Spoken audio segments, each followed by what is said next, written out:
أبنائي طلبة وطالبات الصف الثالث ثانوي، أهلا بيكم.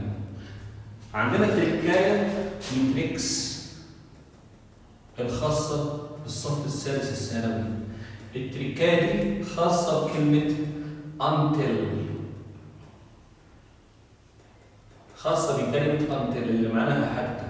يا ترى كلمة until اللي عندنا في الصف الثالث الثانوي من الوحدة رقم 1 حتى الوحدة الثالثة ظهرت معانا كم مرة في المنهج؟ ظهرت معانا مرتين. ادي كلمة until كانت تعتبر انت تعرفت عليها اول ما تعرفت عليها في الصف الثالث الاعدادي، كانت تبع مجموعة من الروابط اللي هم after و as soon as وكمان when، وكان معاهم before وباي the time وبرضه when، وكان معاهم till واختها until. دي كانت اول مره تشوف فيها كلمه till وكلمه until، وكنت بتستخدم وكانوا بيستخدموا عشان نربط بيهم ما بين زمانين. اهو كنا بنستخدمها عشان نربط بيهم زمانين. هنا كان after معناها بعد، وas soon as معناها بمجرد، وإن كان معناها عندما. كانت تربط first action يعني حدث أول بسكند action بحدث ثاني. كان الحدث الأول لازم يكون في زمن الباست perfect الماضي التام. كان الحدث الثاني عبارة عن زمن الباست سيمبل أي الماضي البسيط. وكنا لما بنستخدم before بما إنها عكس after معناها قبل وبحلول اللي هي by the time، when برضه معناها عندما، كنا بنعكس بنجيب السكند أكشن في الأول وبعديها الفيرست أكشن الحدث الثاني ثم الحدث الأول. كان هنا الباست سيمبل الماضي البسيط، وبعد كده الباست بيرفكت اللي هو الماضي التام. أما تل وأنتل التلين دول كان معناهم حتى، وكانوا بيستخدموا إزاي؟ كان بيأتي قبلهم الباست سيمبل منفي بس مش دايما، منفي غالبا، وكان بعدهم الباست بيرفكت بيكون في حالة الإثبات، بيكون مثبت. إزاي؟ أقول I didn't go to school أنا لم أذهب للمدرسة until حتى I called my friend ياسر. لم أذهب للمدرسة حتى اتصلت بصديقي ياسر.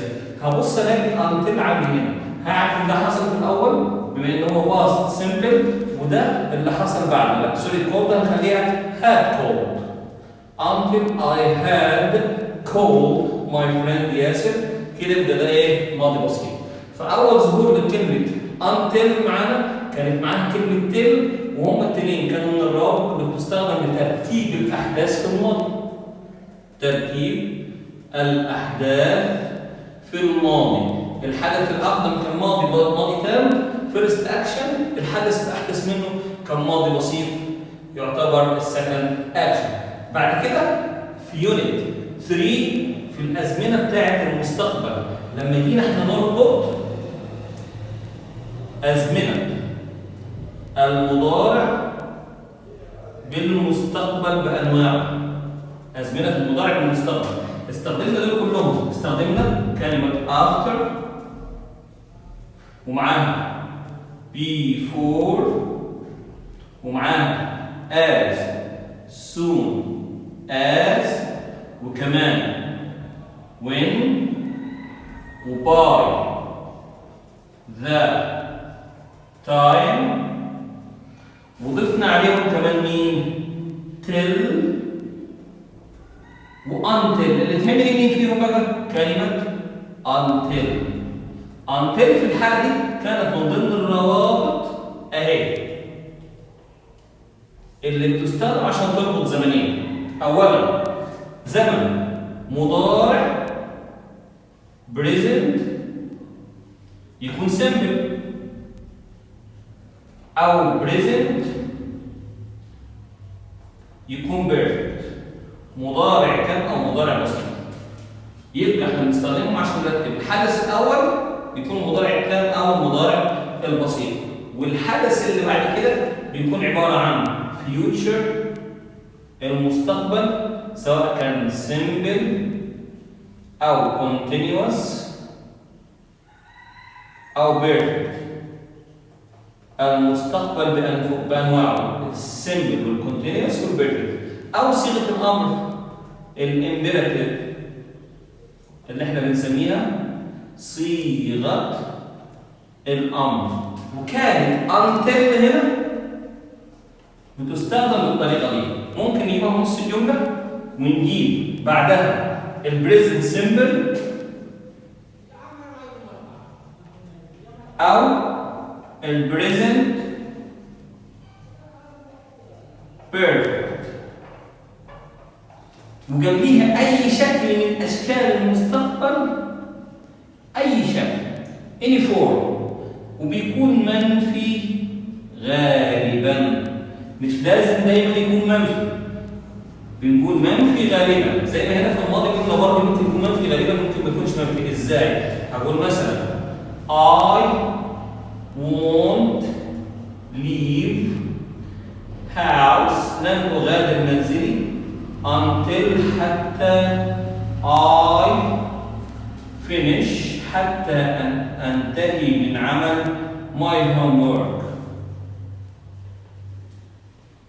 لن أغادر منزلي حتى أنتهي من عمل الhomework. أهو يبقى أدي until، أدي جنبيها زمن المستقبل المنفي، وادي بعديها فينش دي عباره عن زمن المضارع البسيط المستقبل. وبالتالي يكون عندي حالتين في المنهج بتاعي بحالات until. الحاله دي ظهرت معاك في يونت 2، والحاله دي ظهرت معاك في يونت 3. بكده يبقى دول الحالتين اللي ممكن يجوني على شكل تركيب في امتحان بخصوص until. شكرا لكم، كان معاكم مستر ياسر.